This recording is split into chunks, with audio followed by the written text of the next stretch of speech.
Hi, I'm Randy Jeffers, and do you ever find yourself where, you get into situations that are really not what you want to be into when you're dealing with people? Maybe there's anger involved, or maybe there's just things happening that really you wouldn't plan it out that way, but it just sort of happens. Why is that? Well, I think there's some things that you might want to consider. And one of the ways is to get rid of your ego and don't act from that ego like a lot of us do. We have a tendency to do that.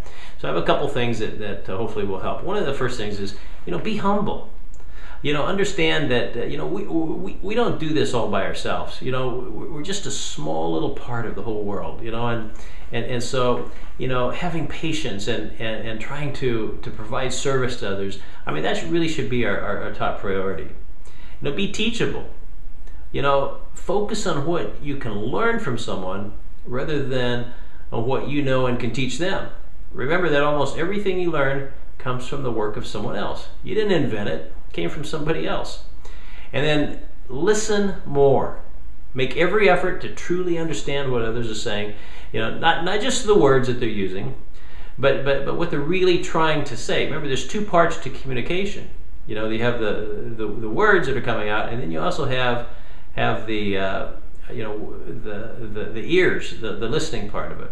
And so when somebody's talking to you, have a little gap of silence before responding, and ask questions. And when you ask questions, the hardest thing that anybody can ever do once they've asked a question is to zip up their mouth and open up their ears.